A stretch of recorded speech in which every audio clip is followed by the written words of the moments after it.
So the blood test was developed in 1984, and it was based on finding antibodies in the serum.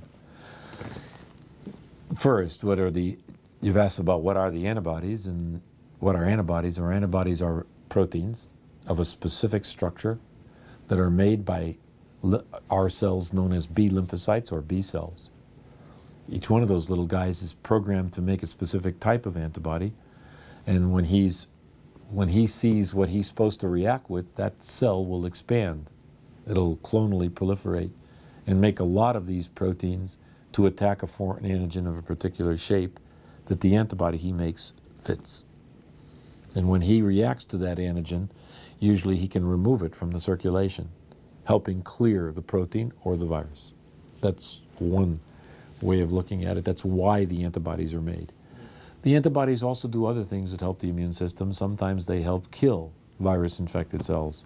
It's another mechanism for killing beyond the killer T cells we spoke about earlier, and it's something I don't want to go into right now. So antibodies are part of our immune system, proteins made by B cells in response to foreign protein molecules, like viral proteins. Often, the presence of antibodies in your blood and in mine only reflect an exposure, not necessarily an infection that's still there. In fact, it caused confusion when we first reported the development of the blood test in 1984. People in the public health said, well, we really don't know what that means. It could mean protection, it could mean just exposure. But those of us who work with retroviruses knew it meant more, that it meant continued presence and replication of the virus. When you see good level, because we know that you don't clear retroviruses, so persistence of antibody means you're infected. It's a surrogate marker for the presence of the virus in the virus replicating, reproducing itself, active infection. The ELISA's enzyme-linked immuno-something assay, and it's based on an enzymatic reaction when these guys are complexed, when you have an interaction of antibody plus viral protein. This is a very sensitive test, but we felt it wasn't always perfectly sensitive and sometimes had too much noise. So we also wanted a backup test, the two done together, and an intelligent observer to interpret both results together. The Western blot was a research test. We actually brought it into medicine, for clinical medicine, for the first time in 1984. It was the first time that assay had ever been used for a clinical problem. So it was a research tool that wasn't set up in the blood banks and took longer to get into the blood banks. At the beginning, they only used the ELISA, and we were worried for a while because we felt certain that a backup was necessary. You and your colleagues are known for making some pretty extraordinary comments. One of them is, you don't believe that HIV tests can test for HIV. That's not quite true. What we say is that there is no scientific proof that the antibodies which react in these tests are caused by a retrovirus HIV. But how can you say that when millions of people are tested every year and millions of people are told that they're positive? Well, it's not a matter of how many people are told they're positive. It's a matter of how do you in fact sort out whether antibody reactions are specific for a particular agent or not, and that's an entirely separate issue, and that's what this is all about. That's what our first paper was all about. Our second paper was all about in 1993. Do antibody tests actually indicate HIV infection? So, how many millions of people have been tested or said to be infected is as a result of people believing that the antibodies are HIV, but the question is, are they? We don't say the antibody tests mean nothing for a start. We accept that if you're in a risk group and you have a positive antibody test, there's an increased risk that you'll become sick with perhaps an AIDS disease, and you may die from that AIDS disease. You may even have an AIDS disease currently, or you may develop one in the future. But that in itself doesn't prove that the antibodies are caused by HIV. We regard these as non-specific tests which indicate some abnormality, something going wrong in the body, which sort of indicates some propensity for people to get ill. And there are many tests like that in clinical medicine. I mean, take your temperature, for example. And the temperature is a test. People might not think of it as a test, but a temperature is a test, just like any other test. And you can measure it and plot it. And in fact, a temperature, as any mother will tell you, is an indication that something's wrong with her child. but it doesn't actually tell you precisely what it is. But it's a good test, and people have their temperatures measured all the time in hospitals. It's a good, non-specific test, and we regard antibody tests for HIV in a similar light. Okay, in my book, I mentioned that screening tests should not be used as a definitive measure of diagnosis. And the reason for that is because screening tests are designed to be extremely sensitive to pick up all cases of HIV infection. However, in obtaining that sensitivity, we sometimes lose what we call specificity, in the sense that a test may show us a result as positive when indeed the person may not be infected. So screening tests by themselves should not be used as a definitive measure of infection. That's why we use a screening test to pick up all the cases, but we use a confirmatory test to eliminate any false positives. There are two reasons why the Western blot is not used as the only test, or a screening and confirmatory test together. And the first reason is that it is not as sensitive as the screening assays. The screening assays are designed to be very sensitive. The Western blot is not designed to be that sensitive, and indeed, because of the nature of the way that test is produced, it does not detect very low levels of antibodies to some of those proteins, which is in contrast to the true screening test. So the nature of the test itself really doesn't allow it to be a screening test. Secondly, the test is much more costly than the screening test. So if we're screening 15 million blood units a year, which we are in the United States, and hundreds of thousands of other people are being screened, you don't want to use a $40 test for that screening. It becomes prohibitive. How do you determine what is a positive? Well, the tests come with positive and negative controls, and there are two positive controls. One is called a low positive control, and the second one is a high positive control. And the difference between these two controls is the intensity of the bands there. And the company who makes this test deliberately weakens the reaction so that you can mimic what actually happens when you test normal people, and you don't want to miss any bands. So the low positive control will have a low intensity band on it, whereas the high positive control will have high intensity bands, and the negative control will have absolutely no bands at all. And there's also one slight requirement in that the intensity has to be compared to the intensity of the weak positive control and the strong positive control with regards to one band. And it's going to be a little bit hard for me to explain it in just a short period of time, but the criteria used here is the GP120 band of the strong positive control compared with the GP120 band of the weak positive control.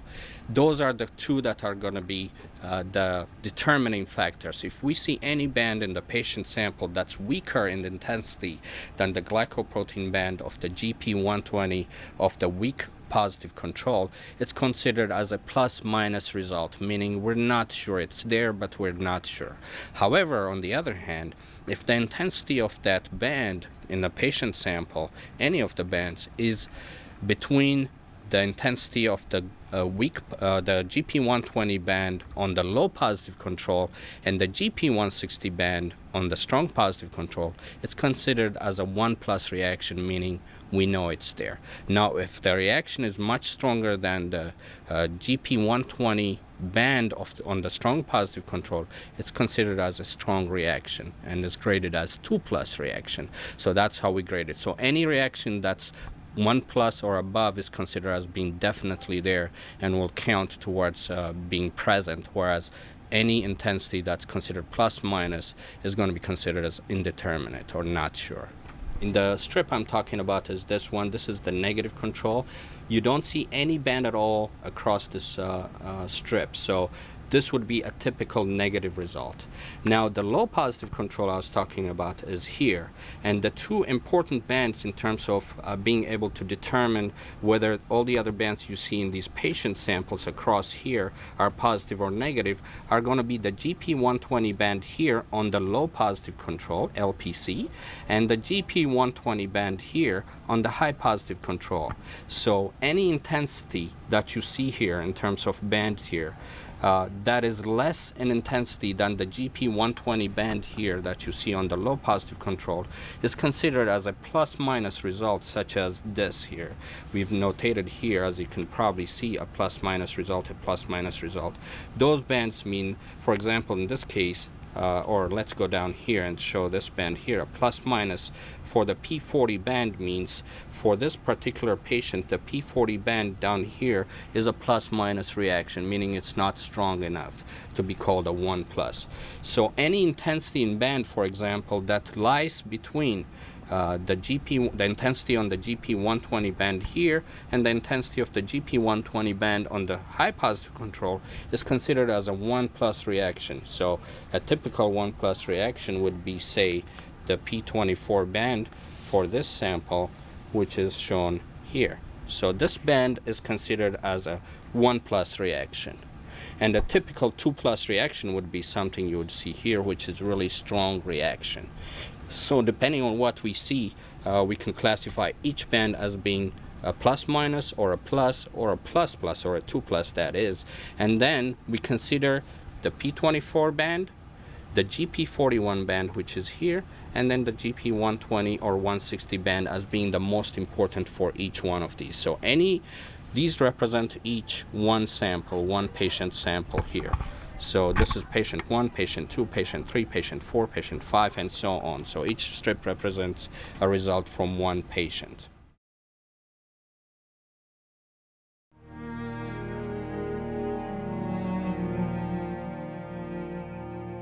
Even if I learned many medical doctors, if they see the result and there's written even ELISA, you might have an ELISA is positive or negative, but it does not mean that the patient is HIV positive. That's a problem. And when the doctor then says, you got an ELISA positive result, the patient is already, Right. It can be devastating. Yeah, but because it's very, even you notice, it's a bit complicated to understand the complex diagnostic procedure and the reasons for it, why it's so. And then you have to be very careful when you talk about positive or reactive, and to explain well what you mean by indeterminate.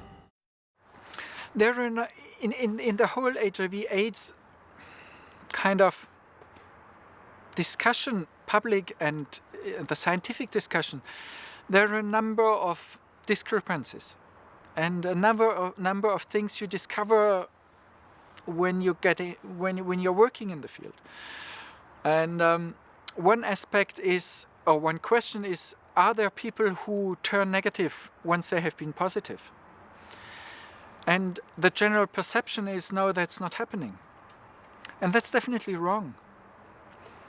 And it happens more frequently in Africa, but it also happens in developed countries like in Europe.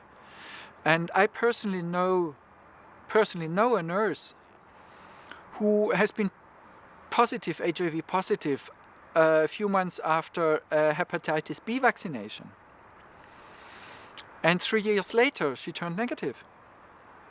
And she had no risk factor whatsoever. She was living in the countries, in a small city in Austria, having 2 children, no risk factor whatsoever, beside this hepatitis B vaccination. And she didn't get a clear answer, explanation why she turned negative after 3 years. And this is very disturbing. Not the fact that there are contradictions happening, but what is disturbing that there is a tendency to pretend these things don't happen. From a scientific point of view, you would expect the exact opposite behavior. If there is some event, something happen against your expectation, you would be very excited and study this event, because that's where you can learn more about what the subject you are studying.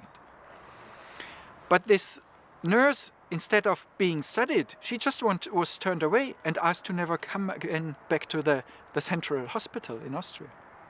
I try to always verify whatever I do and whatever I say in my profession. I think we owe this to our patients, to verify whatever we do and whatever we say. Otherwise, we can't keep up the highest standard in medicine. So the other way, I went to a lab and asked for the package insert, the product information of the ELISA test which they used. And I got it back and I went through it, and I was very surprised to find a statement by the producer that in a study, 40% of those people who had influenza vaccination turned out with a positive ELISA test. Now, if you keep in mind that influenza vaccination is quite widespread in a number of countries in the world, this is a serious risk of false positive test results. Now, we are aware that all biological tests are not 100% accurate, but we should exert some transparency, and especially when there is such a high risk of false positive results in such a common event like influenza vaccination. I think we should be aware and make people aware that this can happen. I think we owe this transparency and honesty to our patients. PCR testing, as with any test, has its limitations, and there are false positives that occur with all tests. We have them with antibody tests. We even have false positive Western blots that have been documented. RNA testing has been perfected very much over the last several years, and the degree of false positives that we were having years ago, we don't have anymore. However, they do still occur, and what most good laboratories will do, whether it's an antibody test or a PCR test, is if it's a first-time positive on a patient, they will put a note in the report that says, we recommend you confirming all first-time positives. And that's because these tests do periodically have false positives. And in most cases, those false positives are due to technical error. And we all make technical errors, we all make errors, we will always make errors. We have as many foolproof mechanisms in the labs as we can, but periodically those errors do get out. And so we all have to be very vigilant and remain that way. For diagnostic purposes, if it's PCR positive and antibody negative, then yes, there's generally a follow-up. You would like to wait to make absolutely sure that that person does seroconvert for antibody within several weeks. There's a whole range of conditions that can cause you to test positive, to have raised levels of the antibodies that the test looks for. Big range of conditions. Some more than 60 have been documented in the official medical literature, and there are probably more than that. Many, many different things, like you can test positive after a bout of flu or a series of flu jabs. You can test positive in pregnancy, especially repeated pregnancy. You can test positive if you've been exposed to the tuberculosis microbe, or not just if you've got TB, but if you've a friend, a close contact who's got TB. There's a big range of these conditions that can cause you to test positive that have nothing to do with some new virus, but which is, and the fact that the level of background raised levels of these antibodies, this million, sort of 1 in 250 or so people, 1 in 300 in the States, who are said to have these raised levels of these antibodies, that doesn't tell us anything, in fact, about who is infected with some deadly new disease. It just tells us that there's a certain level of background ill health which is picked up by this non-specific test.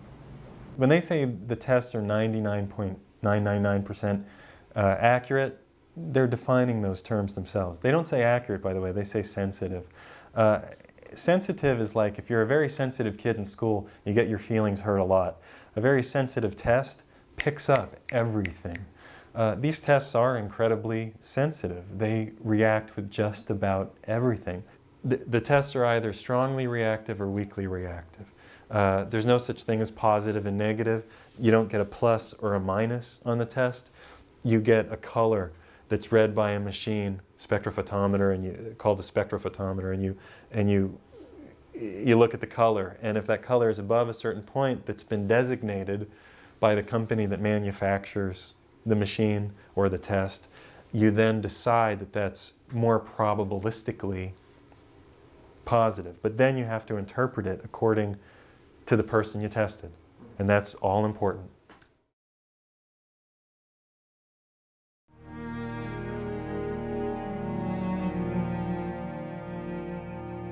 Gallo created the ELISA style test and marketed that as a product that could tell you that you were at risk of AIDS or that you were infected with AIDS.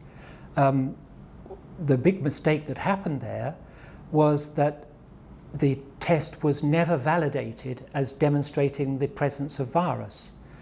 If you're going to validate a diagnostic test, you need to be able to show, unless in exceptional circumstances you might have a hunch that you go another way, but then you'd have to be extremely cautious about what you were going to do with that. It might just be a pointer in a particular direction. But if you're going to tell someone that they are infected with a lethal virus that is going to take your life, is going to cause this collapse of your immune system, you need to be extremely careful what you're doing with that. Unfortunately, that care was not taken.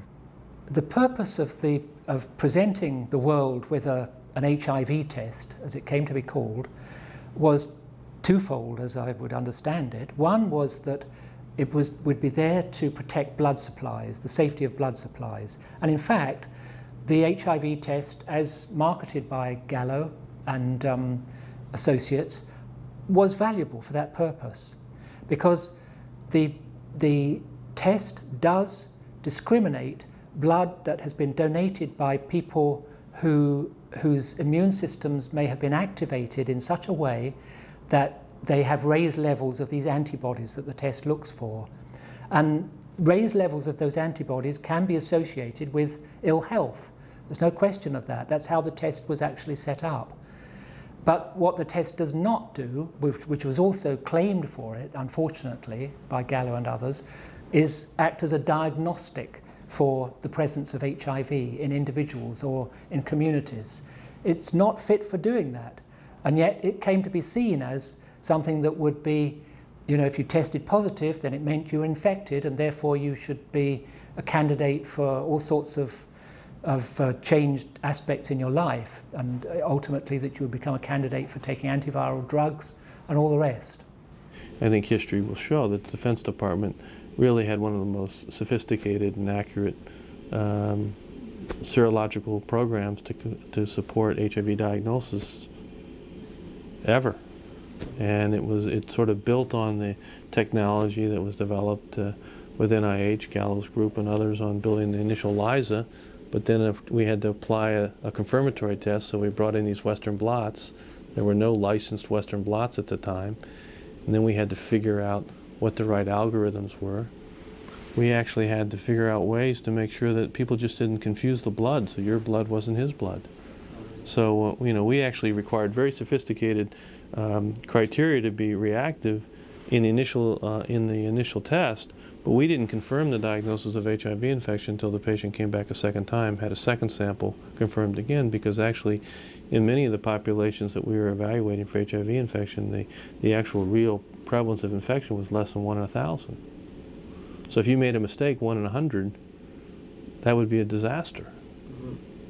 So we did develop all of that technology, and really in 1985, really 6 months after the blood supply was using the technology for screening blood, the Defense Department began to use it as part of medical evaluation of individuals. And I think it's a matter of public record that the Defense Department did a superb job of it, published a number of publications, including the New England Journal, showing that this could be done very accurately. It's hard to state how accurate your test is when it's not for diagnosing infection with HIV. Abbott Laboratories got around this problem simply by stating that if one assumes that clinical AIDS patients are HIV positive and that blood donors are HIV negative, then their test performance can be evaluated on this assumption. But they clearly state that there is no standard for determining the presence or absence of antibodies in a sample. So the rapid test kits are evaluated by comparison to these other tests. And that's how their accuracies, known as sensitivity and specificity, are determined. Not against a gold standard, but rather against somebody else's test. The antibody test was a stopgap measure, I think a very faulty one, to try to get a hold of what might have been happening in the gay community with guys getting sick. It was mostly to, well, its initial purpose was to examine the donated blood supply. And it was run through this sort of sieve, which was this antibody test. And this antibody test was culled from all these proteins from these laboratory experiments. You know, at that point, by the way, the quotes are outrageous. It was known that 2 to 98 or 99% of the population, depending on the sample, depending on the test, would be reactive with the test. Somewhere between 2 and 98%. That was it. That's just from the literature. They say it's better now. I think they just target risk groups more effectively now.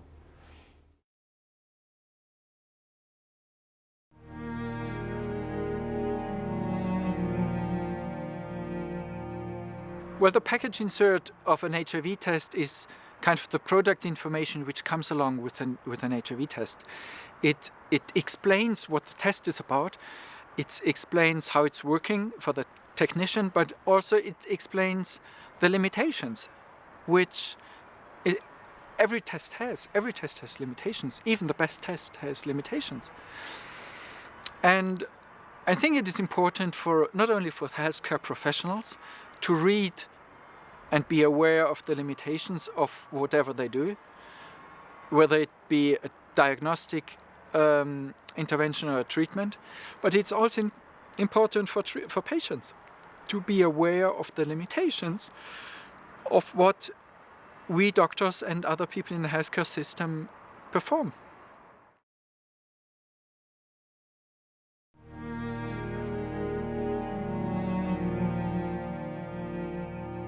So it's a very important technology, actually. It allows you to take and determine, does somebody have antibody against all the different pieces of the virus. Because if you're exposed to this virus, you're likely to have antibody to all the different pieces. And so I can determine with really enormous accuracy. I don't know if you've ever seen a Western blot, but I could show you one. But they're very, it's just, once you see it, it's really pretty straightforward. So the screening tests were just developed to be highly able to pick up people that may be infected, may not be infected, and then the confirmatory tests were made to be very, very accurate. And so the Western blot, as I said, is a way to separate the virus into its building blocks and ask the question, does the patient have antibody against all the building blocks? And each virus would have a different, if you took a virus and broke it up, it may have different size pieces. And the AIDS virus has a very distinct molecular weight proteins that you now can see, and you can react to it that way. After 4 weeks, will the body have developed antibodies to all the components of the virus? In general, they do. After about 4 weeks, the antibody responses are pretty robust, and they come up to different components. But shortly after that 4-week period, within another couple weeks, almost everybody responds with a full antibody profile against all the viral components. Actually, interpreting Western blot results is not that difficult, although experience does help a lot. And of course, the most important thing is that when you are trained in reading these, you are alerted to some of the, again, unusual types of things that happen.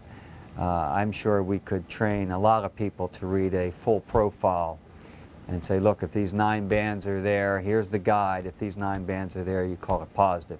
That can be done very easily. But what we find is some cases where things are not quite that clear-cut, where we have something that looks like a negative Western blot, but there's a little shadow someplace. And somebody not well schooled may not call that little shadow or even see it or not recognize it and inappropriately call that pattern as negative, when in truth it's not negative, it's indeterminate because it has something. In other cases, a profile that is not positive, but suggestive of. In other words, it's got some bands, but not all that's needed. Maybe 2 out of 3 that are required. It has only 2. And instead of just calling that indeterminate and leaving it that and asking for follow-up, perhaps understanding what a different virus variant might produce. For example, HIV-2, which is a little different type of HIV virus, or the HIV-1 group O's or group N's. There's some strange types of little different HIV viruses that produce different profiles on Western blot. And if you're really educated on that, you may see the 2 bands and say, well, it's not positive for one, but maybe I ought to do a different test for HIV-2, or maybe I should send it to a specialty laboratory to see if they can do a group O test, in which case it could come out positive. So again, if you're familiar with these types of things, then you can follow up and you can do perhaps some different studies to try to figure out if that's really truly a positive person or not. And then we also have the problem of people that are in the process of what we call seroconverting, where I told you that in 3 to 4 weeks antibodies produced. Well, suppose you test a person at 3.5 weeks and some antibodies are produced, but not all of them. So you get a partial profile by Western blot. And if you recognize that and you know which antibodies come up early, you can make an educated suggestion perhaps that this appears to be a person undergoing seroconversion and that we must test them in another few weeks or a month to see whether that's progressed to a full profile. So again, you get incomplete patterns, you get unusual patterns, you get suggestive patterns, you get patterns that could be called negative or could be called indeterminate depending on who's reading them. Is a band a 1+ or a plus-minus? You know, if it's a 1+, then the person's positive. If it's a maybe plus-minus, the person's indeterminate. You may call that different than I do. So there's some subjectivity in these readings of these. So all these things come into account, and the experience helps a lot to interpret these correctly or to at least add the caution to follow up. Well, HIV infection is diagnosed with rather now routine laboratory tests, which, for which there are criteria for diagnosis established by the manufacturer, FDA. I mean, 15 years ago it was different, but I mean, it's not. So CDC doesn't regulate that anymore? No. CDC doesn't regulate anything. Okay. It's FDA does. Centers, that's the recommendation for Centers of Disease Control. Okay, to have at least one ENF and P24. That's what we are using. What's also the Huh? Over the years, there was a greater standardization of the tests, in that certain proteins were specifically singled out as being representative of HIV, and more tests used those specific proteins in this looking for antibodies to the antigens of the virus, purported virus. But if you have not shown that those more specific proteins, those proteins that you all agree on, but if you haven't actually shown that they truly belong to this purported virus, then the fact that you get greater agreement amongst yourselves about the results of your testing still doesn't mean that you're diagnosing the presence of this virus. It's just a greater level of agreement on a kind of virtual virus. Because of the different criteria that apply in different countries, you can test HIV positive in one country and be given an AIDS diagnosis as a result of that, whereas in another country you won't test HIV positive and you won't be given an AIDS diagnosis, even though the blood sample might have been the same and the interpretation of it the same, but because one country considers 2 proteins to be diagnostic and another one requires 3, for example, then you travel from country requiring 3 to where you're an AIDS patient and HIV infected, and go to country, B, where only 2. Sorry, I've got that the wrong way around. You might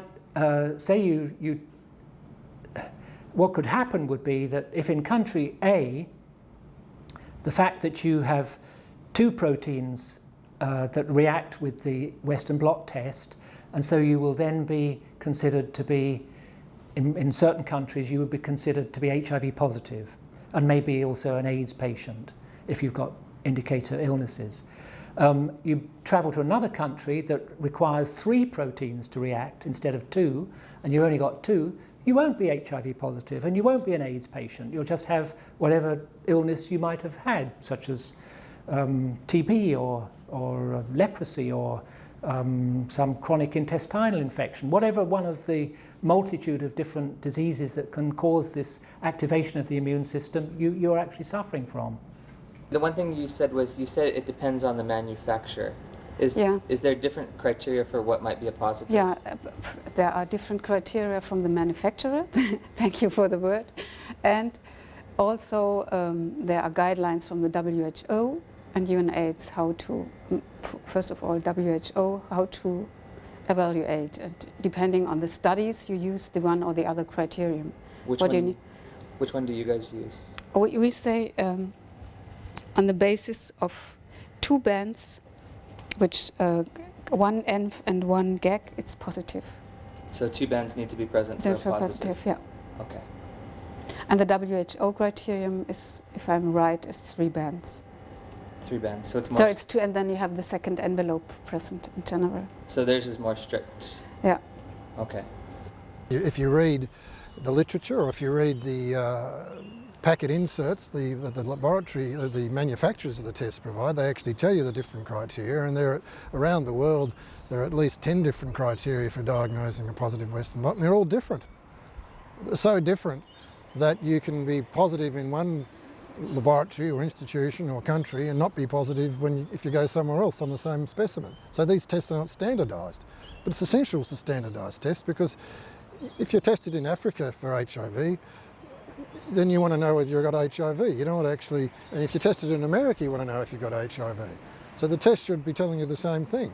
So it's ludicrous that you can be positive in one country and not positive in another. I mean, it would imply that immigration could alter your positivity status. In Africa, the criteria are yet again different from most other institutions, from most other jurisdictions, and they include 2 glycoprotein bands, and any other bands are actually optional. You can have them or not have them. Which means now in Australia, using our National Reference Laboratory standards, you need 1 glycoprotein band and 3 other bands from the other possible proteins in the strip. And so theoretically, it's possible that someone could be positive in Australia with 1 glycoprotein band and go to Africa and not be positive because they haven't got 2 glycoprotein bands. In Australia, we need 1 glycoprotein band and 3 other bands. In Africa, you need 2 glycoprotein bands and all the other bands are optional. So if an African had, for example, 2 glycoprotein bands and no other bands and came to Australia, he would not be positive. If he had 2 other bands, he would still not be positive because you need 3 other bands in Australia. On the other hand, a person positive in Australia with 1 glycoprotein band and 3 other bands would not be positive in Africa because you need 2 glycoprotein bands in Africa.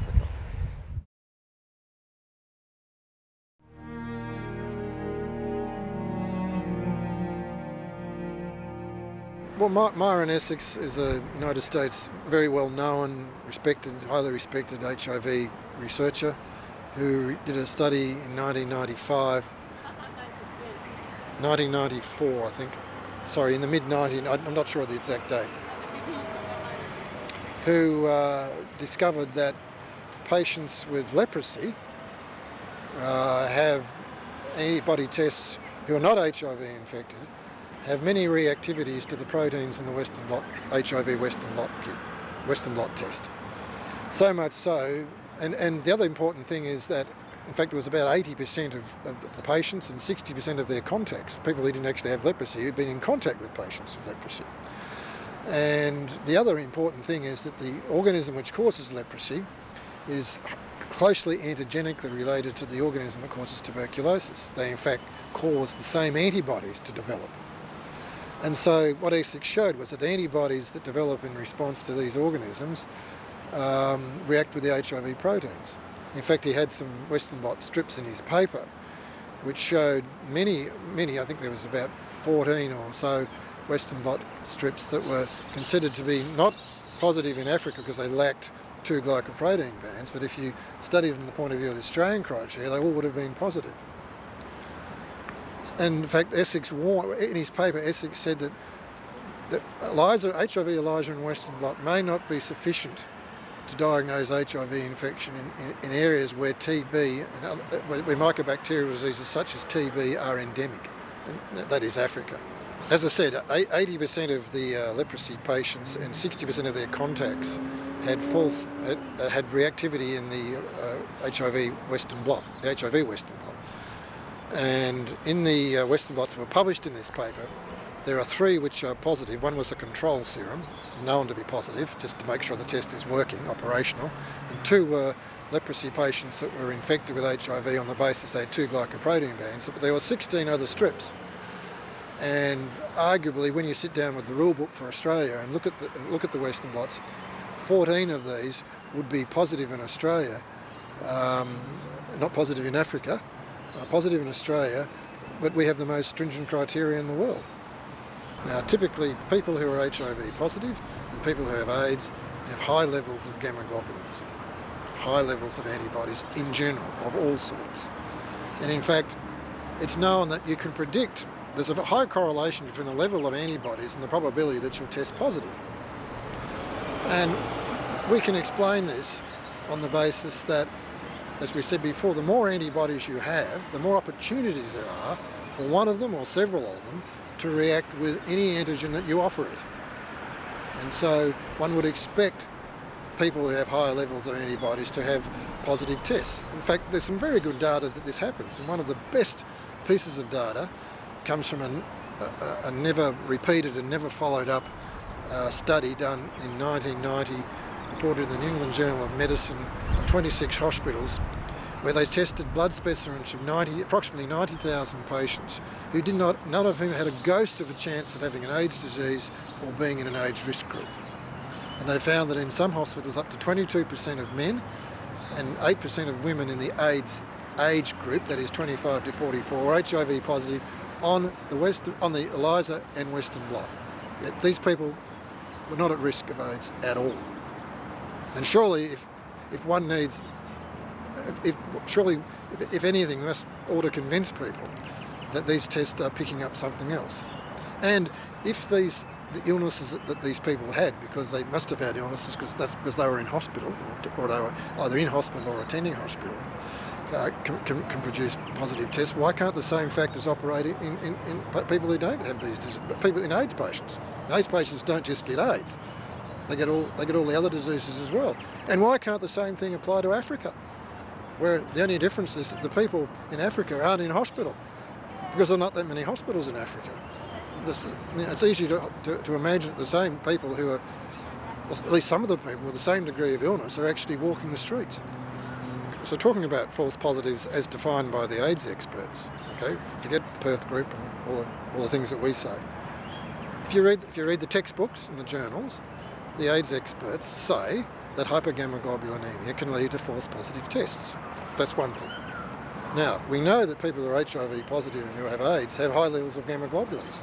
So why aren't they false positives? How do they know? They're not. And in fact, the same sort of thing happens in mice. If you inject mice with the cell wall of E. coli, which is a very common germ in the bowel, they develop antibodies that react with the GP120 and GP41 proteins, the 2 glycoproteins. And if you inject mice with lymphocytes from other mice, they develop antibodies to P120 and P24 HIV proteins. But there's no HIV in this picture.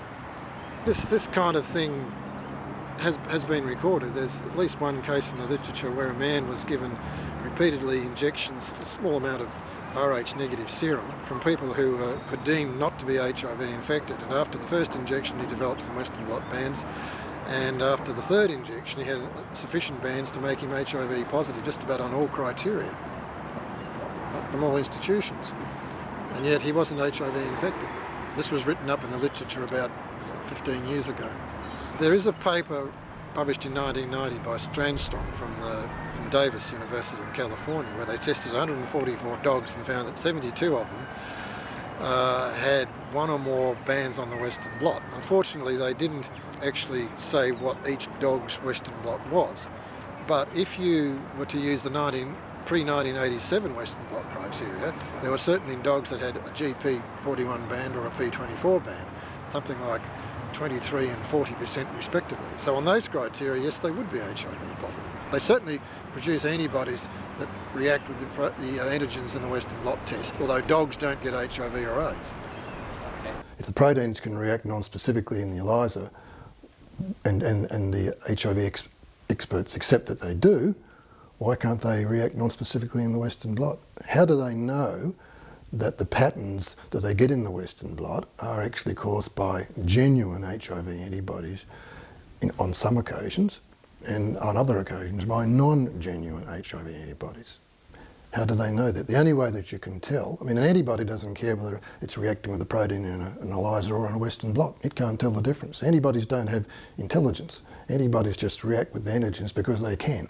That's in their nature. Just as lemon juice reacts with milk proteins and vinegar reacts with milk proteins because it can. So if you postulate that certain patterns of Western blot reactivity prove infection because the antibodies are genuine, you have to prove it, still have to prove it for each of those patterns using a gold standard. And there are no such data. What do we mean by polyspecific antibodies? Well, each B cell in the body that makes antibodies is monospecific or unispecific, if you like. It only makes one kind of antibody.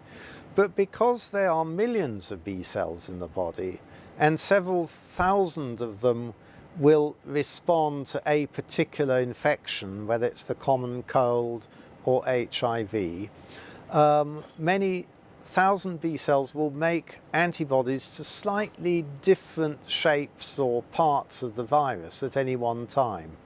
And that means they are polyspecific, or I would say multi-specific. Have you ever had any conflict with Dr. Constantine or another lab technician where you interpreted a test one way and they interpreted it a different way?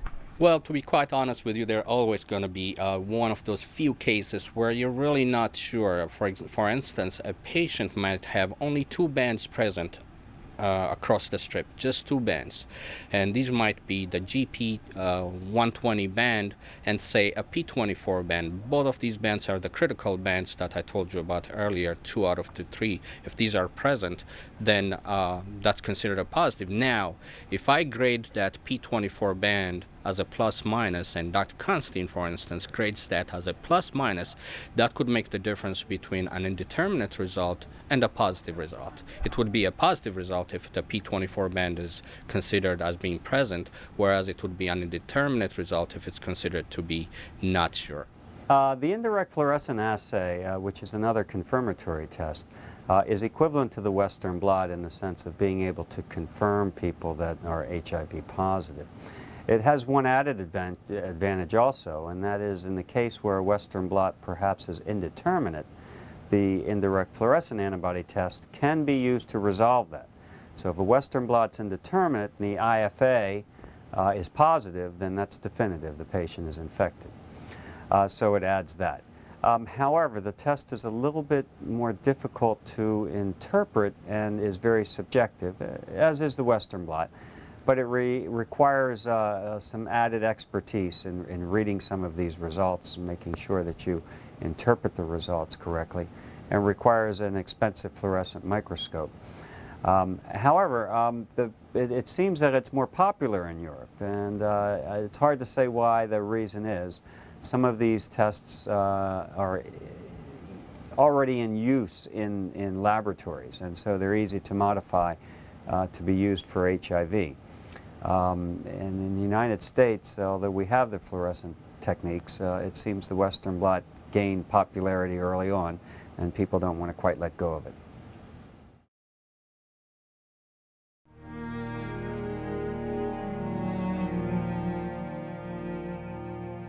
Yeah, I see these numbers in the literature, And I also see them in the newspaper, these numbers about tests being 99.99% accurate. I have no idea what this means. And I've been studying this for years, and I've also developed HIV tests. I have patents on HIV tests. I think these numbers come from a couple different ideologies, if you will. They're certainly not numbers that say my test determines the presence or absence of HIV in a sample with 99.99% accuracy. Many years ago, a study was published by Burke et al. And this study was trying to evaluate the accuracy of the HIV test in a population of Army recruits. When persons come in, sign up for the armed forces, they are required to have an HIV test. The strategy was to test these people on many different tests and determine the accuracy based on the concordance between these various tests, which is really not a valid a valid methodology. I think I'm getting too technical here.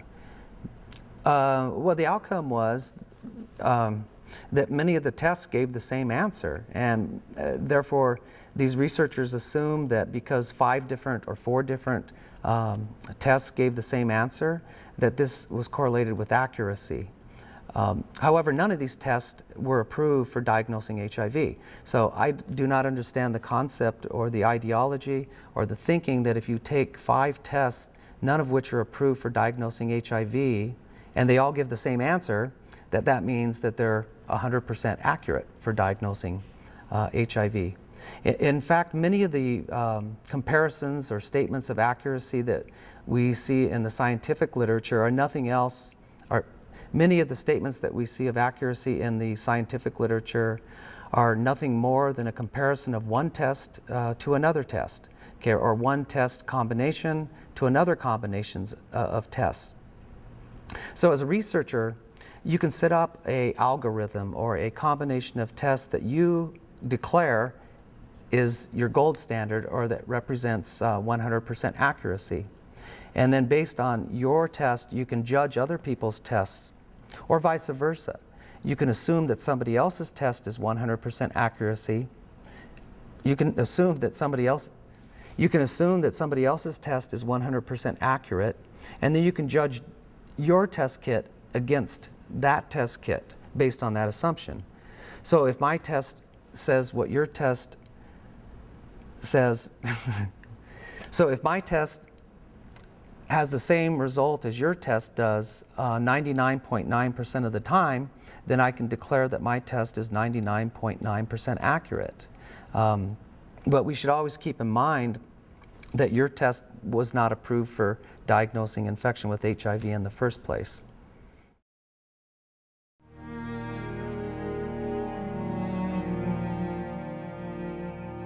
If anything appears that's not supposed to be there, if there's what's called an errant band of protein that shows up that's not supposed to be there, then it becomes an indeterminate, because you can't call it negative, you can't call it positive. That's when they do a little, it'll come back to me to do a little bit further testing. You know, is that person, did I get a complete risk assessment on them, things like that. And then usually we'll follow up a month to 2 months later. An HIV test is not a black and white answer. It's always interpreted at a laboratory by a human being, and their interpretation can change based on your health history or life history. I'll give you one quick example. A woman in a hospital in Canada about to deliver a baby was HIV tested. Her results came back indeterminate because her medical records showed that she had had previously a history of IV drug use. They bumped up her indeterminate status to positive.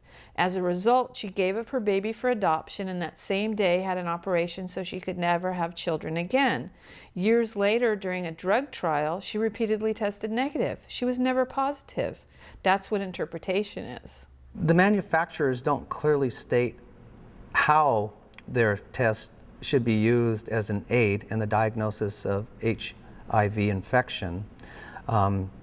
However, Part of this paradox can be solved by looking back in time to 1987, when the Center for Disease Control declared that an antibody test was sufficient to diagnose infection with HIV. So this notion that antibodies equal HIV is not a scientific discovery, but rather it is something that the Centers for Disease Control simply declared in 1987. It's also interesting that 1987 was also the year that AZT was approved by the FDA. However, this drug was approved for treating people that were infected with HIV. Unfortunately, there was not a test on the market for diagnosing infection with HIV. In fact, there still is no test on the market for diagnosing infection with HIV. 1985, the blood test was released for commercial use. Yes. Did the CDC go back and test all the people they had diagnosed with AIDS up until that point? No, we did not. The reason was we'd used all the bloods up testing for everything else. We'd used the bloods up.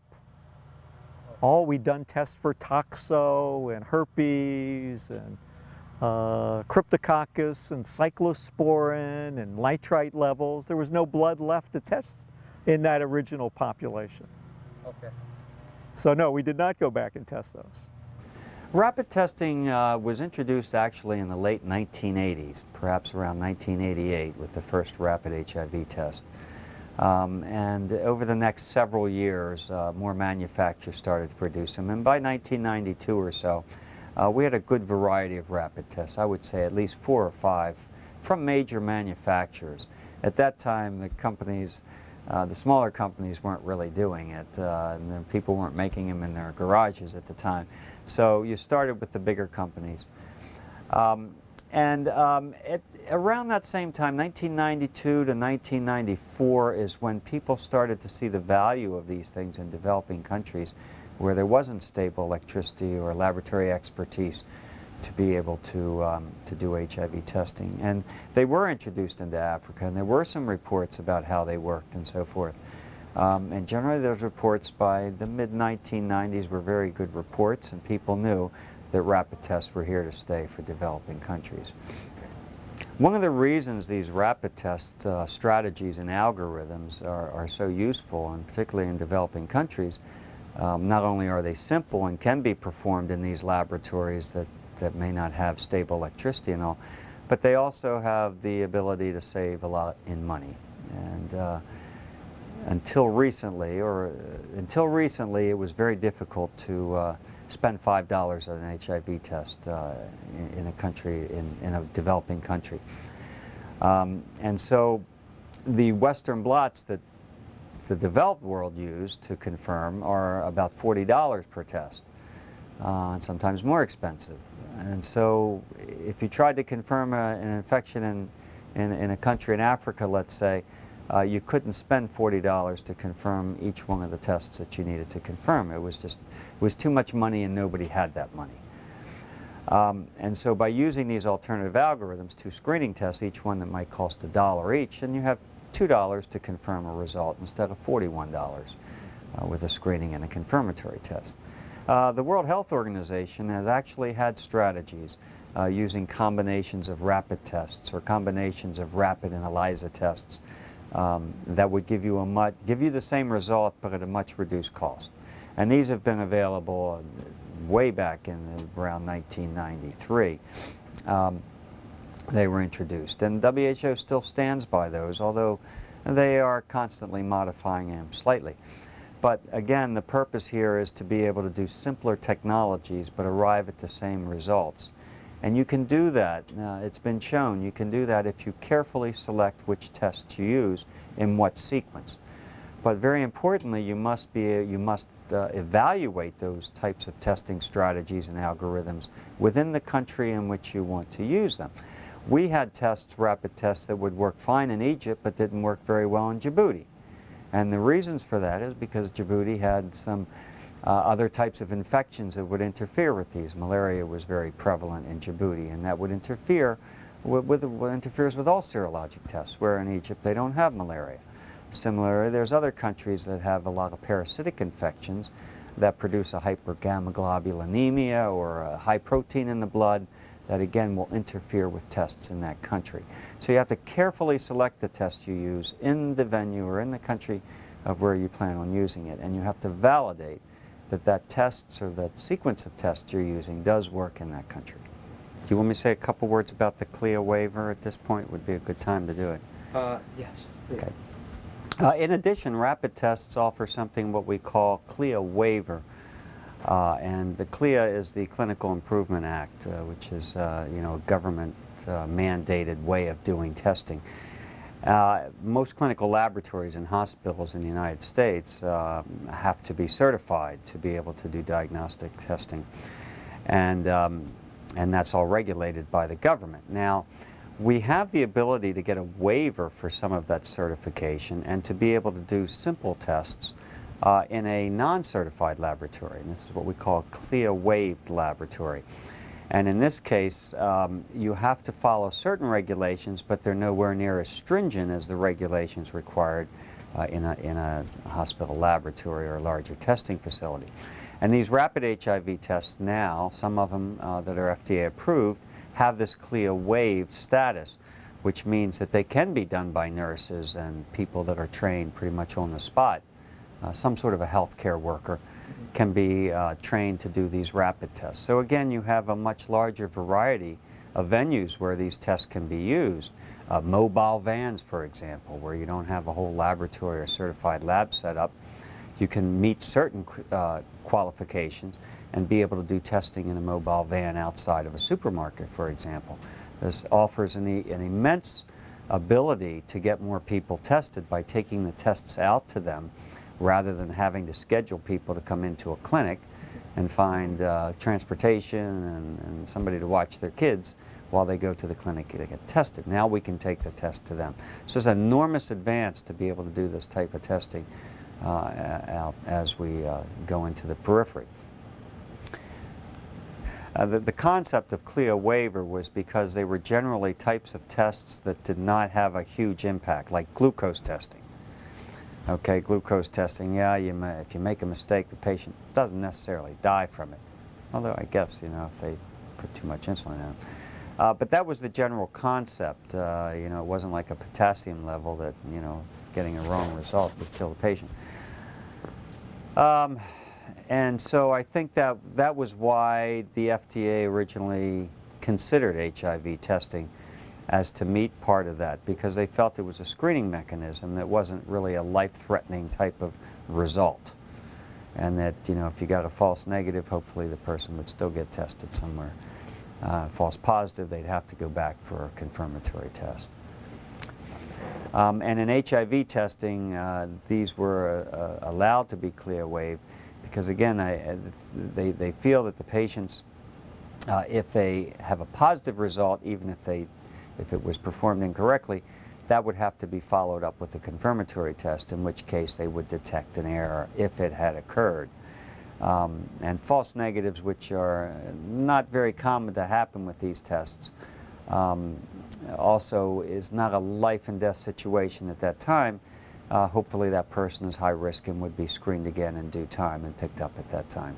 I think that was the impetus for trying to get these tests waived. The most important thing is to have more people tested, because the more you test, the more positives you find, and then you can save lives that way. So it's a risk benefit. The risk is that, well, they're not quite as well trained people maybe, and there might be a chance of an error, but the benefit is great because we can save a lot of lives by identifying people that are infected. But this is actually, and this is an interesting concept, because the FDA is now considering of whether rapid tests should be able to be sold over the counter, OTC, over the counter sales, like pregnancy tests. And there's a controversy that the FDA has been listening to both sides. The people and the companies that make these tests say, look, we want these tests over the counter, we'll get more people tested. And that is the strongest advantage of having over-the-test counters, is that you will indeed get more people tested, and you will save lives. However, there's the other side of the argument, which deals with things, the disadvantages of having something like that. One notable disadvantage would be misuse of the tests. Somebody can force their spouse or partner to take a test against their will. You know, HIV tests, we have to have consent to the person's consent to do testing. Well, in the privacy of a home, someone can be forced to take a test, especially if it's a simple test such as a orally collected sample. So we have misuse or abuse of these tests, which is a legal matter. We also have the concern about the worry wells, the people that go out one night and have an event, and then they run out to the store and they buy rapid tests all week long, not understanding that it takes that 3 to 4 weeks to have antibody. And so you have a lot of wasted money, and these may be people that need that money. We estimate that if a over-the-counter test, rapid test, were approved, it would probably cost about $40 a test. And so if you have poor people worried about being HIV infected and using their family food money for buying HIV tests all week, perhaps inappropriately because they won't work that fast, that's a concern. It's an economic concern and so forth, a family concern.